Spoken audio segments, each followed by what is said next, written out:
and want to welcome this opportunity of engaging. I had hoped that our next engagement would really be maybe a dinner setting where we are able to have dinner together and where I'm also able to ask you some questions, because I did promise that I would like to ask you some questions as well. But I guess COVID-19 has interrupted all those plans, and we will have to take a rain check and possibly do that at another stage. I'd like to confirm that I remain open to engaging with the media on a regular basis, and this is one of those occasions which I really welcome. And our engagement now is taking place on the eve of a new phase in our national response to the pandemic, and the move to level 3, which starts on Monday the 1st, in many ways marks a significant shift in our approach to the disease. Having moved from the lockdown to intensive public health management is quite a shift. This is a useful opportunity to reflect on the progress that we have made since we started dealing with this pandemic, and also to look at the current state of the pandemic, and also have an opportunity together to look at the road ahead. This is also a chance to applaud and thank the media in South Africa for its indispensable contribution to the national effort to deal with the virus. And I must say that right at the beginning, when we made the lockdown provisions or announcement, the media for a while had not been identified as essential, and you immediately raised the issue, and it was an oversight on our part, which was quickly corrected because of your own interventions, which we thank you for, because the continued interventions between the media and government is quite helpful. Now, through the media's reporting on the disease, you have really helped to inform and to empower the people of our country, but you've also stimulated public debate. But much more importantly, you've also helped to promote accountability and to hold those of us who are in positions of authority and leadership to account for what we do, for the decisions we take, or decisions that we don't take. So we welcome this. However critical it might be of us, we welcome it because we have a constitution that promotes media freedom, and the media plays a very important and critical role in the political architecture of our country. And we want you to continue fulfilling this role, and this time around you've been fulfilling it under very difficult conditions. And it has also required new ways of working, of reaching readers, listeners and viewers, and I'm delighted to hear you say that the public of our country has been turning more and more to the various mediums that you have to communicate, and the trust is being regenerated, and we are very delighted with this. This is a time when most media organizations, as you correctly say, are facing real difficult financial challenges.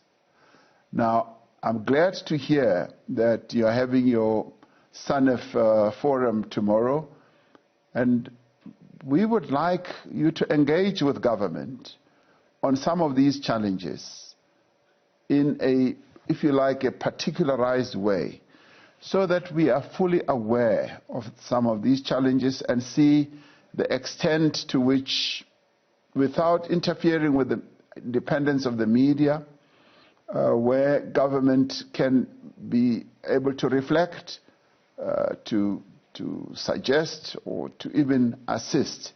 So, Mahlatsi, I would welcome an opportunity that you should interact with us and rather than stay out there and see media houses collapsing, let's have a discussion and see what it is that can be done. Now, like so many others in society, journalists have certainly played their own part in this momentous struggle of overcoming the virus and continue to do so. Now, of course, we have to pay our condolences to one of your colleagues who passed away. I was very saddened when I heard that your colleague Lungile Tom had passed away. It was a sad moment, but I'm also quite unhappy to hear that there is another journalist who has had to flee the country and go into Lesotho for fear of either being arrested or fear of being dealt with. Now, I'm going to direct the Minister of Police to make sure that he has safe passage back into South Africa, and he should not be molested in any way. And Colin Toba, as you said, I'm going to get the Minister of Police to make sure that he does come back and he's not subjected to any threats, any form of harassment, because, as you correctly say, he was doing his work. And police have no business in interfering with the media when the media is doing, or journalists are doing their work. And as you would be aware, our approach to this pandemic has been informed by the view from the scientific community that most South Africans are likely to be infected by the virus at some point. And you, as the media, have been communicating this very, very strongly and very effectively. And we're particularly pleased about that because you've helped to spread the message and also make so many of our people aware of the dangers that we face. And let me immediately say that wherever I go, whether I'm walking in the streets, on a morning walk, I find that people are either wearing masks and safe distancing. And this has largely been the messages that you have been spreading as the media, and we'd like to thank you for that. While the overwhelming majority of South Africans will be affected by this virus, in the end, many of them will not have symptoms, or some of them will only have mild symptoms. And a small proportion of people infected will develop severe symptoms and will need to be hospitalized. And for a proportion of these people, the virus could also be fatal. And that is the sad part about this pandemic. And as we've seen in many other countries, a small proportion of a very large infected population can quite easily overwhelm the best equipped health systems. And some of the countries, particularly in the Northern Hemisphere, have really advanced health systems, and we've seen how some of those have been overwhelmed. Our strategy has therefore been to prevent a massive spike in infections by delaying the rate of infections, and to simultaneously prepare our health system for what I would call the anticipated surge in cases, and put in place broader public health interventions. Now, we've been through 65 days of the lockdown, and we can reflect on how effective this period of our strategy has been. And we need to ask ourselves whether we have achieved what we set out to achieve. We have started, in our view, to flatten the curve, which was the strategic objective that we had in mind, to flatten it and to slow down the rate of the infections. Now, the latest report, and we all get the same reports on an ongoing basis, has confirmed that we have 30,967 confirmed cases in our country, and of these, around 52% of those people have recovered. The lockdown significantly reduced the rate of infection. And before the lockdown, there was a doubling of coronaviruses every 2 days. During the lockdown, it reduced to 15 days.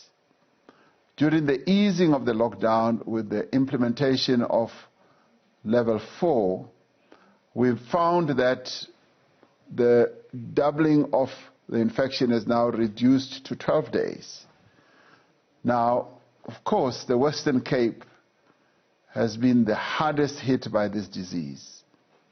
It currently accounts for 65% of all confirmed cases, and the doubling time of the cases is 9 days, as opposed to 12 days nationally. It is therefore of utmost importance that we reduce the rate of the spread in the Western Cape, and that we should do everything possible to prevent other parts of the country from following a similar trajectory as the Western Cape. So far, we've recorded 643 deaths.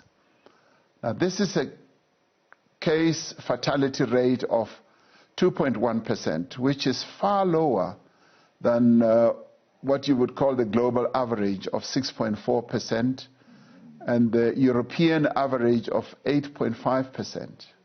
So in this regard, we are doing far better than many other locales in the world. Our priority now must be to ensure that we have sufficient health system capacity to provide life-saving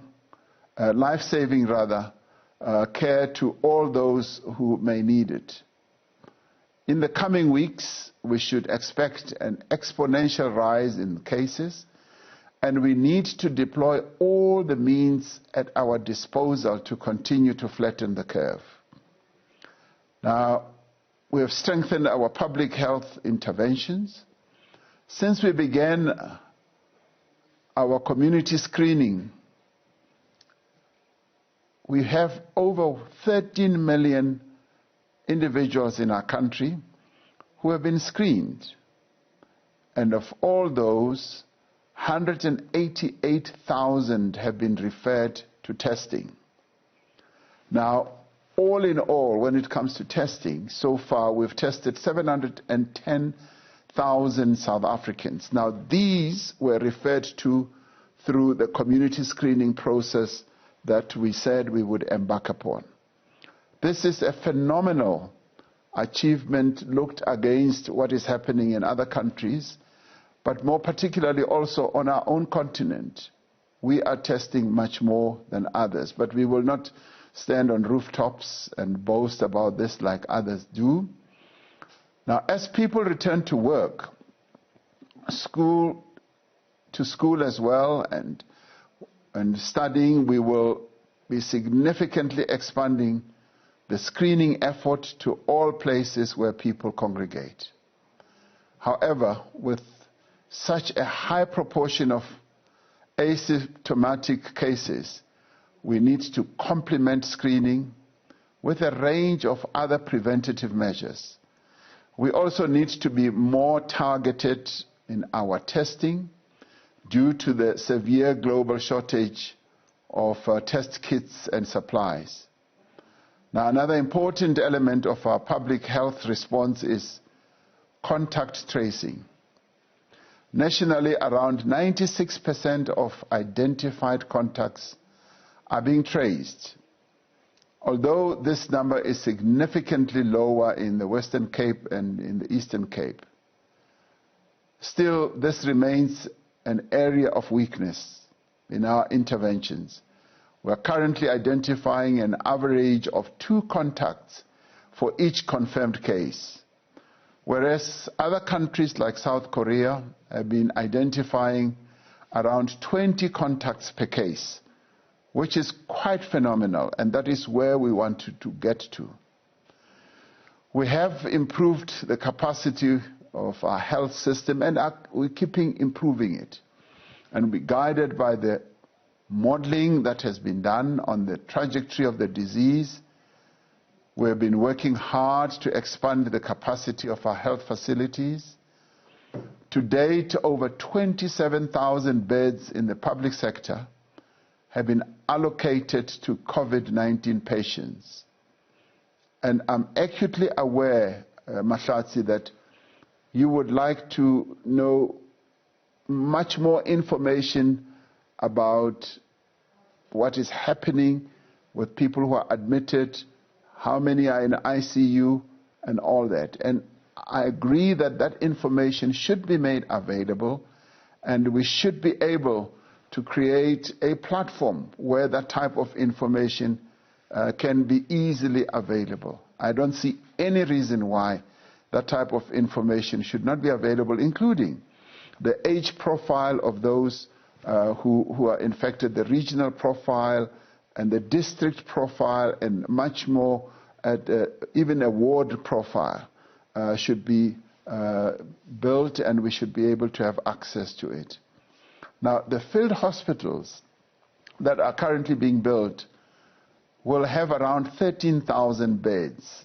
And I've said, in fact, that number would be a lot higher because Gauteng alone would have about 10,000, and KZN is already ramping up, and indeed the Western Cape. So field hospitals across the country are ramping up, and they are going to have many more beds that will be made available.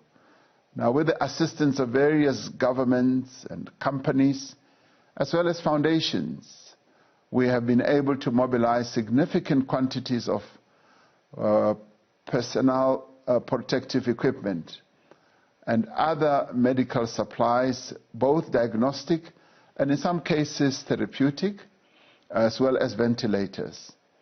Our attention has not been limited only to our country, but we've been working with other leaders on the continent and globally to ensure that Africa has the resources that it needs. Now, a few days ago, I was in discussion with President Xi Jinping of China to secure diagnostic supplies that we need, because as you will have heard, we are running short of test kits. But that is not only us in South Africa, the entire continent. So what we did was I appointed an envoy in addition to the other envoys who are looking at the financing aspect as well as the debt aspect. I appointed Mr. Strive Masiyiwa, who is a business leader, has businesses both here in South Africa and in Zimbabwe and other places on the continent, to be our envoy of the continent to scour the world and find these diagnostic as well as therapeutic medical supplies. And we've been able to have a great success just in the past few days of getting the suppliers in China, with the intervention of President Xi Jinping, to agree that they will make available up to 30 million test kits for us on the African continent. And they will make these available, almost 30 million per month, as well as 10,000 ventilators per month, and 80 million masks per month for our continent. And what we are now doing is to set up a procurement platform, which we are going to launch next week, which will allow every country on the continent to be able to procure from a central place and benefit from the scale through which we will be buying from the various suppliers in China. And we want to be able to bring in other countries as well that can build these. But we are also adding our own suppliers onto that platform. South African suppliers who are making our masks, South African suppliers who are making ventilators are also going to be flighted on this platform. Also, a number of other suppliers and manufacturers on our continent. So we're building a huge platform that is going to be able to enable countries on our continent to acquire these diagnostic as well as therapeutic medical supplies with greater ease. And as we launch it, we will also explain how the procurement process will work. the financing that we are mobilizing, that countries that may not have the necessary finance should be able to obtain finance. But the pleasing part as well is that because we are procuring so many supplies, we are going to be able to have to transport these, and we've said we will fetch those supplies so that we are able to have line of sight of how these will be transported and delivered. And these will then be also transported through South African Airways, Ethiopian Airways, and Kenyan Airways. So Johannesburg will become the hub, and Addis Ababa will become another hub where all these supplies will be sent, and then your more regional airlines will then be able to deliver them all around. So this is going to give a great boost to South African Airways, because this process will be going on for many months to come. And this week alone, we will be receiving a supply of 1 million masks from one of the telco companies, Huawei, who have donated. We are working to also grow local production through our work with different industries in our country, and through the support we are providing through the IDC, the National Empowerment Fund, and others. Companies across the country have repurposed some of the production capacity to supply the country with alcohol for hand sanitizers, face shields, as well as masks, ventilators, and other essential medical supplies. Now, the other day I was walking during my morning walks, and I came across a gentleman who just greeted me in the road, and he said, "Mr. President, I'd like to thank you because I'm one of those early recipients of the assistance that government has made available to us as business people. Got my assistance in April.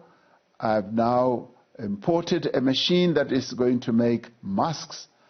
I used to import masks, and I've given heed to the call by government that we should localize and make masks here." And he said, "You'll be pleased to know and to hear that we're starting our production in 2 weeks, in June.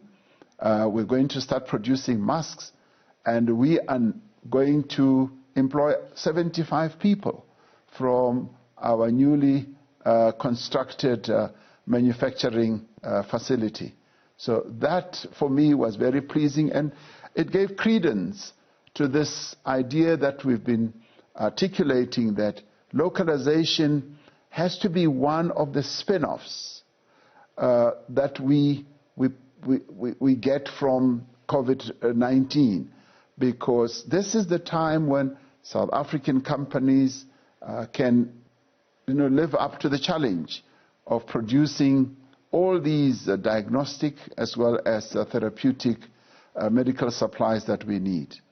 Now, the coronavirus itself has not only presented us with enormous challenges, it has also created a number of opportunities that we must capitalize on, and we must see a silver lining below this very dangerous cloud that hangs over our country. It has shown that the state, which has always displayed signs of incapacity, as I've stated before, that when it is called upon to do so, it does have the capacity to implement programs that improve the lives of our people, from food distribution to the provision of water, from wage support to millions of workers, and to assistance to small businesses, but also to assist those millions of South Africans who are unemployed, and to create a platform and a facility and a channel through which we can do that. We have also, during this period, been able to process the data of 6 million South Africans who have come forward to receive the special relief grant, and we will be able to distribute that grant in quite an effective way as we move forward. Now, because of COVID-19, we have had to quickly improve also our health system to be ready to serve everyone regardless of their ability to pay, which is a fundamental principle of the NHI. And I would like, all of us to see that